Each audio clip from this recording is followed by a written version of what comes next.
오늘 함께 나누실 하나님의 말씀 빌립보서 4장 4절에서 7절까지의 말씀입니다. 빌립보서 4장 4절에서 7절, 신약성경 페이지 수 323페이지가 됩니다.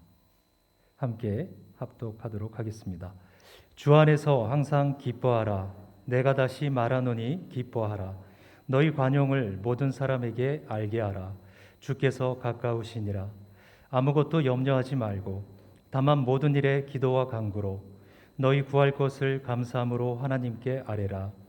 그리하면 모든 지각에 뛰어난 하나님의 평강이 그리스도 예수 안에서 너희 마음과 생각을 지키시리라. 아멘. 오늘 본문의 말씀 통해서 가까이 계신 예수님이라는 말씀의 제목으로 은혜 나누겠습니다. 우리 옆에 계신 성도님들 함께 한 번 더 인사했으면 좋겠습니다. 주님이 가까이 계십니다. 아멘. 주님이, 예수님이 우리와 늘 함께 하시고 가까이 계심을 믿으시기를 바랍니다. 오늘 빌립보서 4장 4절에서 7절은 연결된 본문입니다. 많은 경우에 우리 성도님들 또 성경을 읽으시면서 잘 아시겠지만 6절과 7절만 가지고 우리가 말씀을 나누기도 하는데, 사실 6절과 7절을 제대로 이해하기 위해서 우리는 4절과 5절에 대한 이해가 동반되어야 한다는 겁니다. 4절에서 7절은 한 주제를 이야기하고 있기 때문이죠. 고래등 같은 기와집도 이 대들보가 튼튼해야 제대로 된 집이라 할 수 있을 것입니다. 고래등만큼 큰 지붕을 든든히 받치는 대들보의 역할은 아무리 강조해도 지나치지 않겠죠. 오늘 살펴볼 4절에서 7절을 떠받치고 있는 이 대들보 구절이 있습니다. 바로 5절의 후반절에 나오는 주께서 가까우시니라 라는 구절입니다. 이 구절이 4절과 5절 상반절 그리고 6절과 7절을 다 연결시키는 이 대들보다라고 말씀드릴 수 있습니다.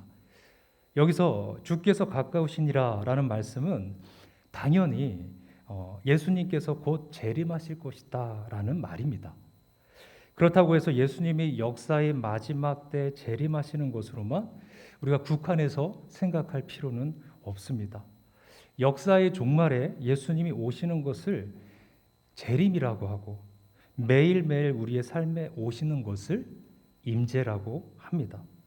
재림은 예수님이 마지막 때에 오시는 사건이라면, 임재는 매일매일 재림을 기다리면서 살아가는 삶, 매일매일 주님을 가까이하며 동행하는 삶을 말하는 것입니다.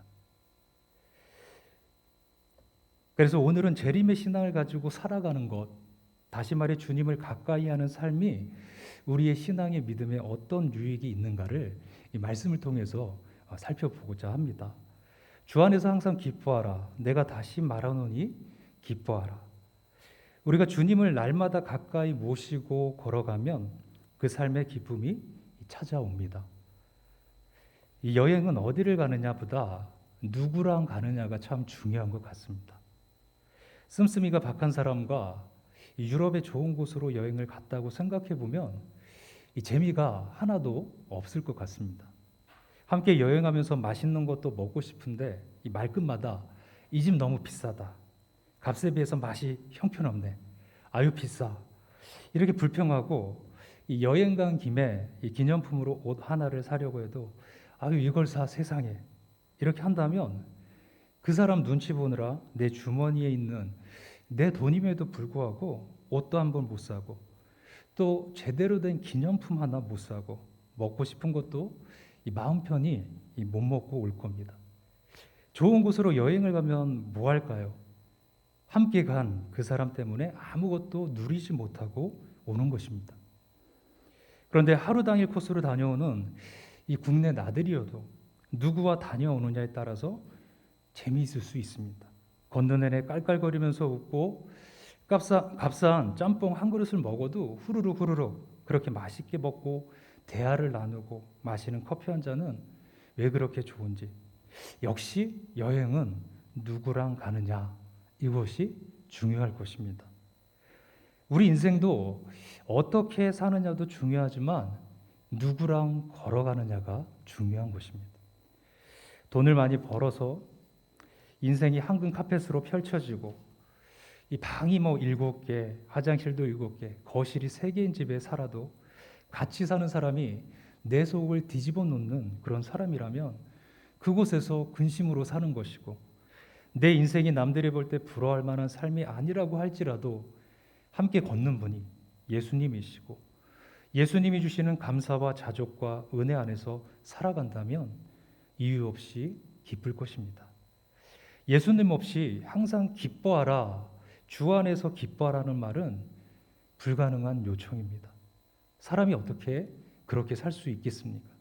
하지만 예수님과 함께 걸어보면 노력하지 않아도 그것이 되는 것을 볼 수 있다는 것입니다.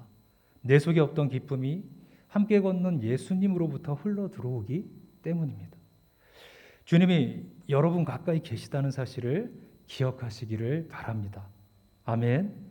그 사실 하나만으로도 세상 다 끝난 것처럼 좌절하던 우리에게 기쁨이 회복될 것입니다.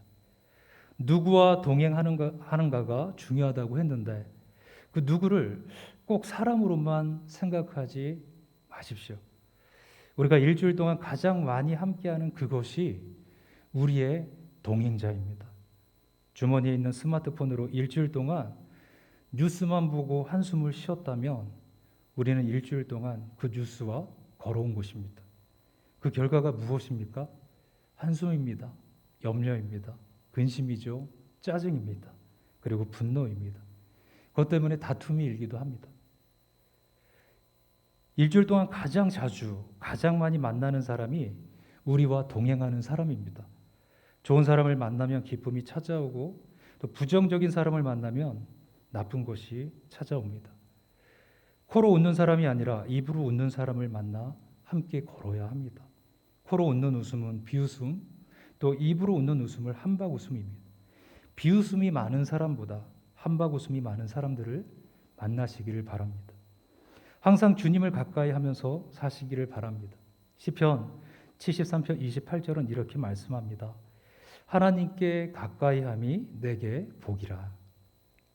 5절 말씀 속에서 너희 관용을 모든 사람에게 알게 하라. 주께서 가까우시니라. 이렇게 우리에게 권면하시죠.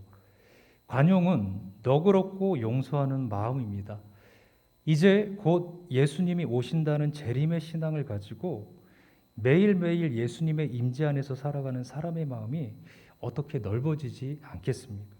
주님이 오실 때 우리 인생에 거머쥔 모든 것이 손에서 물 빠져나가듯 사라질 텐데 우리가 무엇을 움켜쥐고 인색하게 산다면 어떻게 주님 앞에 가겠습니까? 누군가를 향해 앙심을 품고 어떻게 주님 앞에까지 갈 수 있을까요? 재림신앙은 우리의 마음을 부드럽게 만들고 여유롭게 만들고 집착에서 자유롭게 만들어 줍니다. 주님을 기다리며 매일매일 종말신앙, 재림신앙을 가지고 사는 사람에게는 남을 미워할 시간이 없다는 것입니다. 그저 사랑하고 살아도 모자란 시간들입니다. 언젠가 한 텔레비전 프로그램에서 히말라야 에베레스트를 등반하는 산악인에게 왜 그 위험한 산에 그렇게 계속 오르는지를 물었습니다. 이에 대해 그분이 대답한 말이 기억에 오래 남습니다. 사선을 넘나드는 등반을 하고 집으로 돌아오면 하루하루가 눈부시게 고맙고 소중하다는 것입니다. 그래서 자신은 삶에 집착이 생기면서 다시 산에 오른다는 것이죠. 죽음을 매일 가까이 두고 사는 사람에게 용서하는 마음, 베푸는 마음, 너그러운 마음이 저절로 생기는 것과 같습니다. 매일매일 죽음을 기억하고 주님이 언제라도 다시 오실 것이라는 믿음으로 준비하고 기다리는 그런 사람은 세상 근심, 혼자 다 짊어진 사람처럼 살지 않게 되는 것입니다. 하루도 버림없이 눈부시고 찬란하게 살고 싶어서 바울도 나는 매일 죽노라 라고 말했는지도 모릅니다. 매일매일 스스로에게 사형 선고를 내리고 하루하루를 마지막 날처럼 살아가는 사람에게 미운 사람이 어디 있고 또 용서하지 못할 사람이 어디 있고 또 관용을 베풀지 못할 사람이 어디 있겠습니까? 예수님께서 십자가에서 돌아가시기 직전에 저들의 죄를 용서해 주소서라고 하셨고, 또 스데반 집사가 죽기 전에 하나님 저들의 죄를 저들에게 돌리지 말아 주옵소서라고 했던 것은 하나님 나라에 가까이 도착한 사람들에게 당연히 일어나는 반응일런지도 모릅니다. 아무것도 염려하지 말고 다만 모든 일에 기도와 간구로 너희 구할 것을 감사함으로 하나님께 아뢰라. 그리하면 모든 지각에 뛰어난 하나님의 평강이 그리스도 예수 안에서 너희 마음과 생각을 지키시리라. 아멘. 이 구절은 앞에서 말씀드린 대로 그냥 읽으면 안 되고 5절과 연결해서 읽어야 제대로 이해가 된다는 것이죠. 주께서 가까이 계시니라. 아무것도 염려하지 말고 쭉 말씀하고 감사함으로 살아라. 이렇게 읽어야 우리가 충분한 이해를 하게 된다는 것입니다. 6절과 7절을 5절과 연결해서 이해하기 쉽게 해석을 해보면 이렇습니다. 예수님이 내 곁에 계시다는 사실을 늘 기억하고 모든 일에 아무것도 염려하지 말고 그저 감사함으로 가까이 계신 주님께 내 필요를 아뢰기만 해라.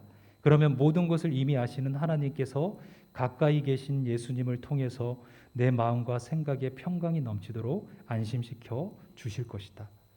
핵심이 무엇입니까? 예수님이 우리와 가까이 계시다는 것입니다. 가까이 계신 예수님이 우리의 모든 형편을 아신다는 겁니다. 가까이 계신 예수님이 지켜주신다는 것입니다. 그러니 어디서 어떻게 근심이 들어올 여지가 있겠습니까? 오늘 말씀에서 가장 중요한 포인트는 이것입니다. 우리가 주님과 매일 가까이 동행하기 위해서 제일 중요한 게 무엇일까요? 주님이 지금 나와 함께 계신다는 것을 인정하는 것입니다. 우리는 예수님이 하늘의 보좌 옆에 앉아 계시다가 어느 날 우리도 모르는 순간에 불현듯 우리를 찾아오시는 분으로 생각합니다. 그러다 보니까 그 예수님이 지금 이 순간 나와 함께 하신다는 사실을 자꾸 잊고 삽니다. 예수님이 마지막에 오시는 것은 육체로 오시는 것이고 지금 예수님이 우리와 동행하시는 것은 영으로 함께 하시는 것입니다. 이것은 육체로 함께 하시는 것과 조금도 다를 바가 없다는 것을 알아야 한다는 것입니다. 예수님은 저 멀리 어디엔가 숨어 계시다가 우리가 예수님을 부르면 나오시는 분이 아니라는 것입니다. 예수님은 우리가 예수님을 믿는 그날부터 우리와 항상 함께 계십니다.